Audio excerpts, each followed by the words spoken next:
CTS 두란노 성경교실 가족 여러분, 안녕하십니까? 저는 청주 순복음교회를 섬기는 이동규 목사입니다. 오늘은 여러분들과 예레미야서 36장을 중심으로 하나님의 말씀을 보려고 합니다. 예레미야서에는 다른 예언서들보다 훨씬 더 많은 예언자들의 주변 이야기가 등장합니다. 다른 곳에서는 하나님의 말씀을 전하는 예언자의 이야기를 그 하나님의 말씀만 전하고 끝나는 부분이 많은 데에 반해서 예레미야서에는 그와 같은 하나님의 말씀 자체뿐만 아니라 예언자인 예레미야가 어떻게 살아가고 있고, 그리고 그 말씀을 전하는 앞뒤에 어떤 일들이 있었는가, 이것들을 보다 더 많이 우리들에게 이야기해 줍니다. 36장도 그 중에 하나입니다. 이 장은 소위 예레미야의 순환 이야기라고 불리는 장 중에 하나입니다. 하나님께서 맡기신 일을 하면서 예언자가 겪는 일들이 있고, 그리고 이 일들이 어떻게 기록되었는지, 그리고 하나님께서 그 가운데 어떤 것을 우리들에게 보여주시기 원하는지, 이 36장은 그것을 우리들에게 이야기해 줍니다. 그래서 특별합니다. 36장 1절은 이렇게 시작합니다. 유다의 요시야 왕의 아들 여호야김 제4년에, 오늘 일이 일어난 배경이 되는 시기입니다. 여호야김 제4년, 우리의 연표로 바꾸면 주전 605년입니다. 우리나라 역사에 있어서 1945년은 특별합니다. 그때 2차 세계대전이 끝났고, 또 2차 세계대전에서 일본이 패망함으로 우리나라는 독립하게 되었고, 그리고 독립된 우리나라의 역사가 여러 가지로 다시 시작되어집니다. 마찬가지로 이 주전 605년은 유다에게 있어서 아주 특별한 해였습니다. 먼저 이 주전 605년에 바벨론의 왕이 바뀝니다. 신바벨론이라는 나라를 세운 나보폴라살이라는 왕이 죽고, 그의 아들인 느부갓네살, 성경에 아주 유명한 그 느부갓네살이 왕위에 오릅니다. 이 느부갓네살은 왕자였을 때부터 아주 전쟁과 그리고 여러 가지 일에 능한 자였고, 그래서 이 느부갓네살이 왕이 되면서 본격적으로 이 신바벨론이라는 나라의 전성기가 펼쳐집니다. 그리고 이 605년에 일어난 또 하나의 중요한 사건은 갈그미스라는 곳에서 일어난 전쟁이었습니다. 당시 유다는 애굽의 영향력 아래 있었습니다. 유다의 중원기를 이끌었던 요시야 왕이 죽고, 그리고 그를 죽인 느고와 그의 군대가 이스라엘과 그 주변부를 장악했습니다. 유다의 왕도 바꾸었습니다. 그런데 이 지역은 전통적으로 저 메소포타미아 지역에 있는 바벨론이라는 강대국과 나일강에 있는 애굽이라는 강대국 사이에 완충 역할을 하는 지역이었습니다. 지금 그것을 애굽이 점령하고 있지만 바벨론이 그것을 그냥 두고 볼 수 없었습니다. 그래서 이것을 차지하기 위한 전쟁을 바벨론과 애굽 사이에서 합니다. 갈그미스라는 곳에서 그 전쟁이 일어났고, 이 전쟁의 승자가 바벨론이 되면서 이 지역의 주도권이 애굽에서 바벨론으로 넘어가게 됩니다. 이전까지 유다는 애굽의 눈치를 보아야 했지만 이제는 바벨론의 눈치를 보아야만 했습니다. 이런 국제적인 격변의 시기, 유다는 어려운 상황 가운데 처합니다. 그리고 무엇을 해야 할지 선택의 기로에 놓이게 됩니다. 우리가 살아가면서 때로는 인생의 갈림길 앞에 섭니다. 갈림길은 미래를 향한 분기점입니다. 이곳으로 가면 이런 결과가, 이곳으로 다른 곳으로 가면 또 전혀 다른 결과가 우리 앞에 펼쳐지기 때문입니다. 유다처럼 하나님의 백성인 우리가 중요한 갈림길을 만날 때에 어떻게 더 풍성함을 이룰 수 있을 것인가, 이 주전 605년에 그 갈림길 앞에 선 유다를 향하여 하나님께서 행하신 일들을 보면서 그와 같은 주의 교훈과 인생의 지혜를 얻는 분들이 되시기를 부탁을 드립니다. 먼저 말씀 가운데 기억해야 될 것, 말씀 속에 풍성해질 수 있다는 겁니다.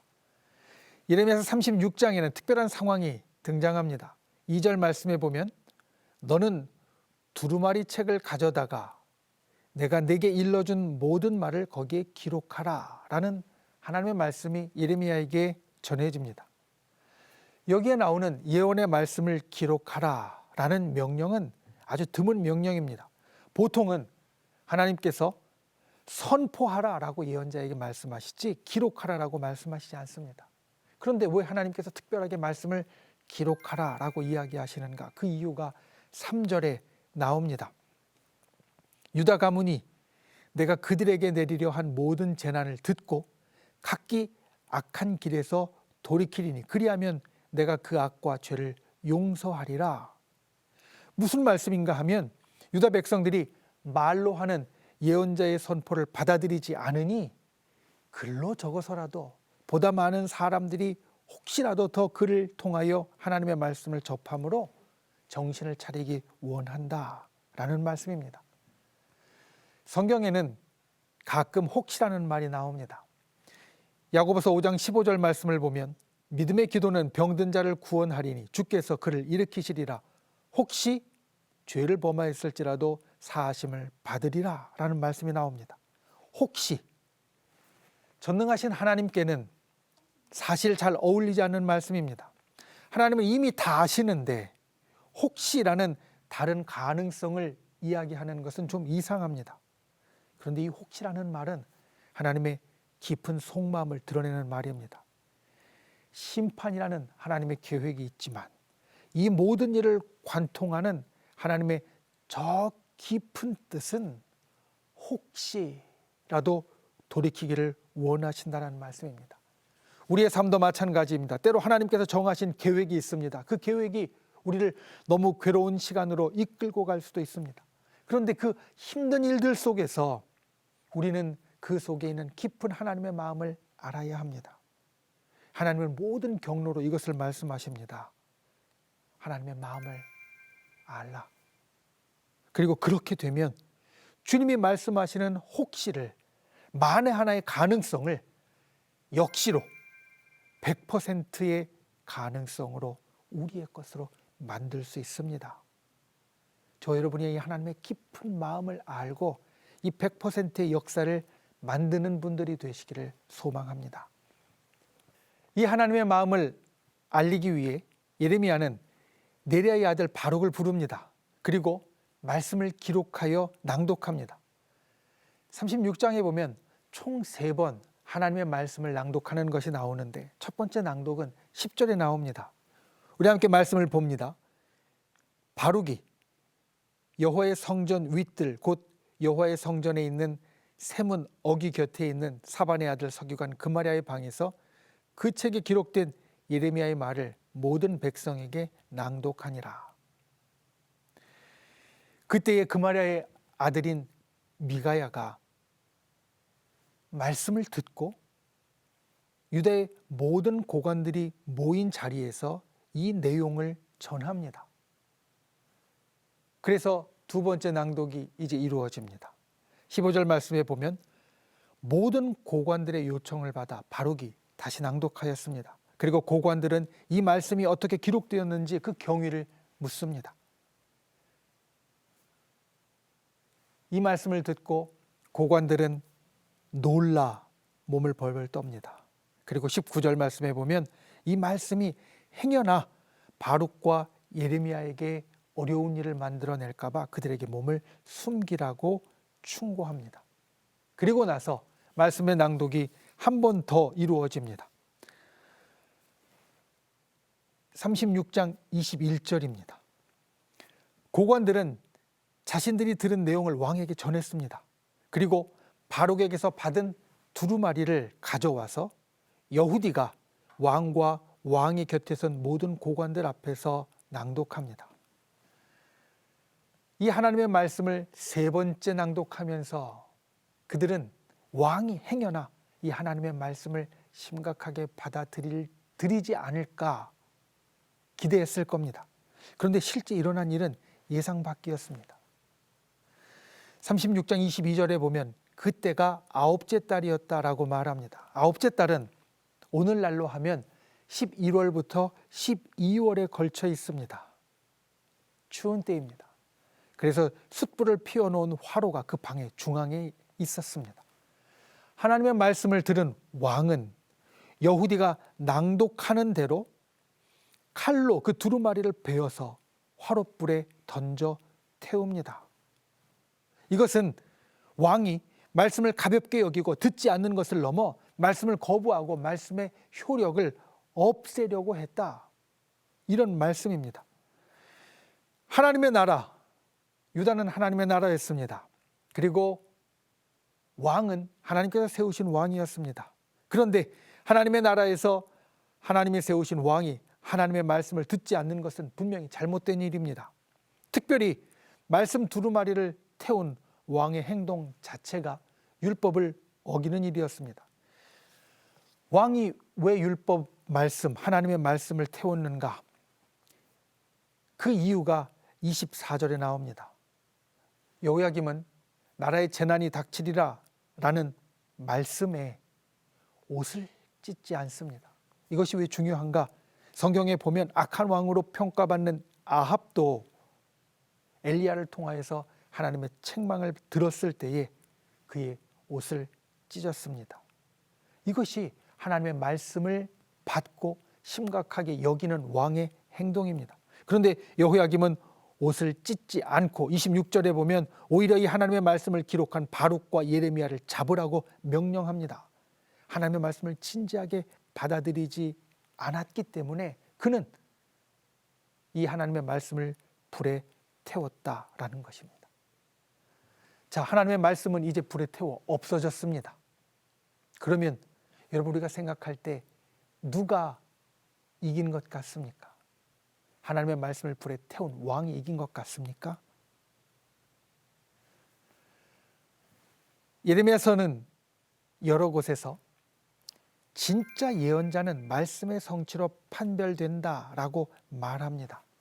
누가 이겼는지는 이 말씀이 어떻게 이루어졌는가를 보면 우리가 알 수 있습니다.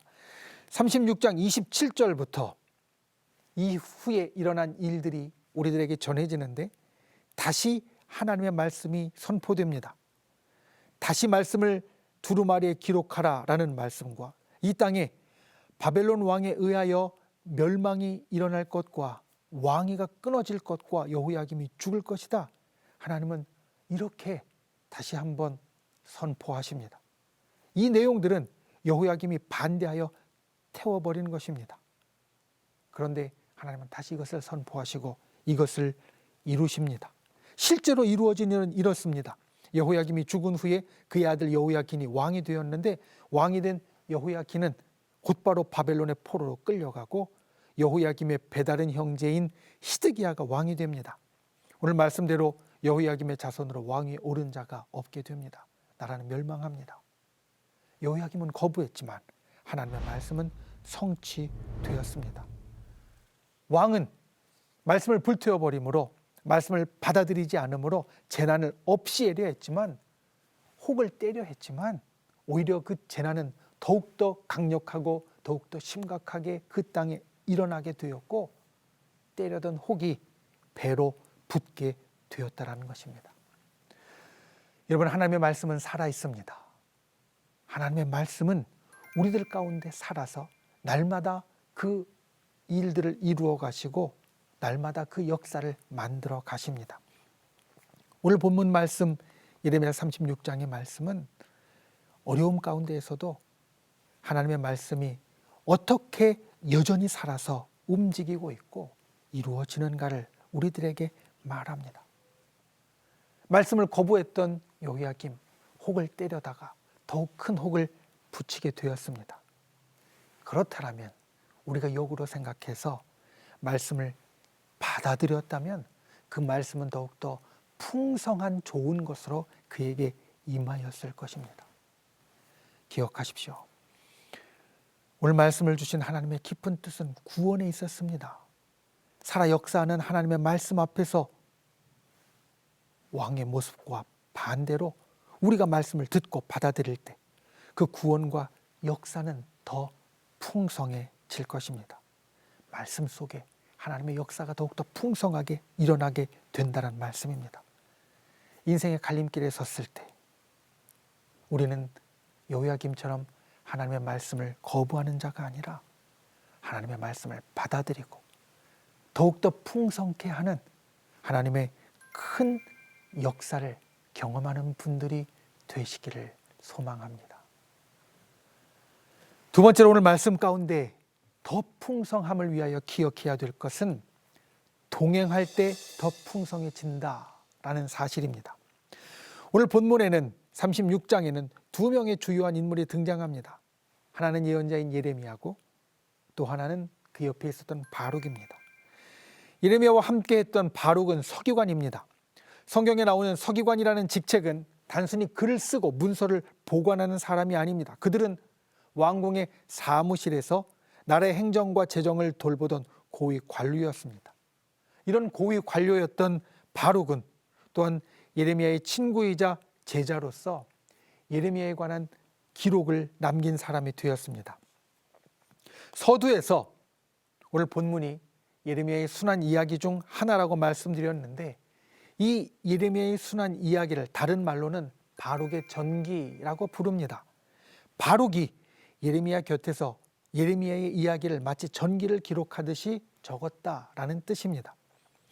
성경에는 서기관인 이 바룩의 이름이 예언자인 예레미야와 함께 유다 역사의 마지막 순간의 주요한 인물로 남겨져 있습니다. 그리고 이 둘이 함께 그 마지막 순간을 동행하면서 더욱더 풍성해진 것을 우리들에게 보여줍니다. 36장 32절 36장의 마지막은 많이 더하였더라 라는 말로 끝납니다. 이것은 예레미야를 통한 하나님의 말씀이 그 효력이 더욱 커지고 더 많은 사람이 읽게 되어지고 말씀의 생명력이 더 풍성하여졌다라는 말입니다. 이것이 어떻게 이루어졌는가?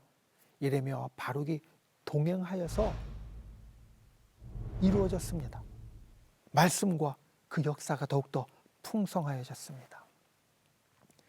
주로 하나님의 말씀을 전하는 자로서 저는 이와 같은 꿈을 꿉니다. 하나님의 말씀이 전해졌을 때, 하나님의 말씀이 선포되었을 때 그 말씀을 듣는 여러분들과 동행하여서 이 말씀이 더욱더 풍성하여지고 이 말씀의 생명력이 더욱더 풍성하여지고 이 말씀의 효력이 더욱더 풍성하여지는 꿈. 바룩이 예레미야와 어떻게 동행하였기에 이와 같은 일을 이루었는지 오늘 말씀을 통하여 저와 여러분이 새길 수 있기를 소망합니다. 바룩은 첫 번째로 예레미야의 고난과 환난의 순간에 함께 동행했습니다. 오늘 말씀 속에서 예레미야는 하나님의 심판의 말씀을 전하고 왕은 분노하여 하나님의 말씀을 불태웠습니다. 바룩은 이 모든 자리에 함께하는 자가 되어집니다. 말씀을 받는 자리와 기록하는 자리, 말씀을 낭독하는 자리, 그리고 왕의 진노의 자리까지 바룩은 예레미야와 함께했습니다. 말씀을 받는 좋은 자리, 그리고 말씀이 선포되어서 사람들의 존경을 받는 좋은 자리뿐만 아니라 왕이 사람을 보내어 잡으려고 추격해오는 고난의 자리까지 바룩은 예레미야와 함께 했다라는 것입니다. 그리고 예레미야서의 뒷부분을 보면 여기에서 멈추지 않습니다. 바룩은 예레미야로 인해 때로는 모함을 받아 도망가기도 합니다. 예레미야서 43장에 보면 예레미야가 애굽으로 끌려갈 때 군대와 사람들이 바룩이 예레미야를 부추겨 바벨론을 따르게 했다, 반역하게 했다, 비난하는 장면이 나옵니다. 예레미야와 함께 있어 모함을 당하는 바룩의 고백, 예레미야서 45장 3절에 나옵니다. 내가 일찍이 말하기를 슬프다. 여호와께서 나의 고통에 슬픔을 더하셨으니 나는 나의 탄식으로 피곤하여 평안치 못하다. 나의 고통에 슬픔을 더하셨다라고 바룩은 말하면서 끝까지 예레미야의 신실한 동역자로 남았습니다. 하나님의 말씀을 더욱더 풍성하게 하는 방법, 그것은 어떤 순간에도 우리가 함께 동행하는 겁니다. 축복의 자리, 기쁨의 자리, 즐거움의 자리, 좋은 자리뿐만 아니라 고난의 자리, 그리고 때로는 핍박의 자리, 그리고 슬픔의 자리까지 함께 할 때 우리는 더욱더 풍성한 역사를 이룰 수 있습니다. 이것을 기억하십시오. 그리고 두 번째로 기억해야 될 것은 바룩은 자신이 가진 모든 재능으로 함께 동행했다라는 사실입니다. 바룩이 가졌던 서기관이라는 직업은 사실 많은 노력과 재능이 필요한 것이었습니다. 당시에 글을 쓰고 읽을 줄 아는 사람이 아주 적었다라는 것, 문맹률이 아주 높았다라는 것, 그리고 교육시설이 거의 없어서 아주 제한적인 적은 사람들만 교육을 받을 수 있었다라는 것을 생각하면 서기관은 좋은 가문에서 잘 훈련받아 뛰어난 재능을 가진 사람이었습니다. 바룩은 이 모든 뛰어난 것으로 예레미야의 사역을 도왔습니다. 우리는 기억해야 합니다. 내가 가지고 태어났거나 훈련을 통해 이루었거나 내가 가진 재능은 나 혼자 쓰라고 하나님께서 주시는 것이 아니라 하나님을 위하여서, 우리 모두를 위하여서 주시는 것이다. 바룩이 그 모든 재능으로 예레미야와 동행할 때 하나님의 말씀이, 역사가 더욱더 풍성해지는 일이 나타났다라는 것, 우리가 그와 같은 재능으로, 그와 같은 인내함으로 우리가 가진 모든 것으로 동행해야 한다는 것을 우리에게 일러줍니다. 고난과 환난의 순간에 함께하고 자신의 재능으로 동행한 결과, 그것이 바로 오늘 본문 마지막 말씀드린 말씀입니다. 36장 32절의 말씀, 그 같은 말을 많이 더하였더라. 여러분, 우리도 동행할 때 더욱더 풍성해질 수 있습니다. 이 놀라운 비밀을 기억하고 행할 수 있는 분들이 되시기를 주님의 이름으로 부탁을 드립니다. 말씀을 맺습니다. 오늘 말씀의 제목, 불타는 말씀, 더 풍성해지는 삶입니다. 하나님의 말씀이 불탔습니다. 없어진 것 같았습니다. 그런데 36장의 말씀을 곰곰이 보니까 하나님의 말씀은 없어진 것이 아니라 더 풍성해졌습니다. 우리의 삶 가운데 때로 인생의 갈림길에 도착했을 때 여러분, 이 풍성함의 원리를 기억해야 합니다. 때로 우리가 하나님을 떠나면, 하나님의 말씀을 버리면, 또 하나님의 말씀을 듣지 않으면 오히려 인생이 더 평탄할 것이라고, 더 풍성해질 것이라고, 좋아질 것이라고 생각될 때가 있습니다. 우리의 삶에 그러한 순간들이 있습니다. 그런데 그렇지 않다라는 것, 예레미야 36장은 우리들에게 이것을 보여줍니다. 하나님의 깊은 속마음, 사랑의 마음을 우리 가운데 이루려면, 우리가 더욱더 풍성해지려면 우리는 말씀 속에 있어야 합니다. 혹을 때려 해도 그것이 더 큰 혹으로 돌아오는 것처럼 우리가 말씀 속에 순종하면 더욱더 풍성한 것으로 우리에게 돌아옵니다. 우리 갈림길에서 해야 할 선택, 말씀을 따라야 합니다. 그리고 또 우리가 더욱더 풍성해지려면 나 혼자가 아니라 동행할 때 풍성해집니다. 바룩이 예레미야와 함께 동행하여 말씀의 역사를 더하게 만들었던 것처럼 우리가 함께 할 때 하나님의 역사가, 하나님의 축복이, 하나님의 능력이 더욱더 풍성하게 우리에게 임하게 될 줄 믿습니다. 오늘 말씀 속의 유다를 바라보며 우리 인생의 갈림길에서 더욱더 풍성함으로 나아가는 선택을 할 수 있는 하나님의 백성이 되시기를 주님의 이름으로 부탁드립니다.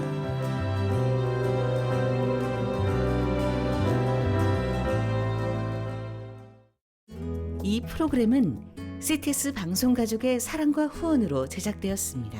후원전화 02-6333-1003번, ARS 060-808-1004번으로 전화주세요.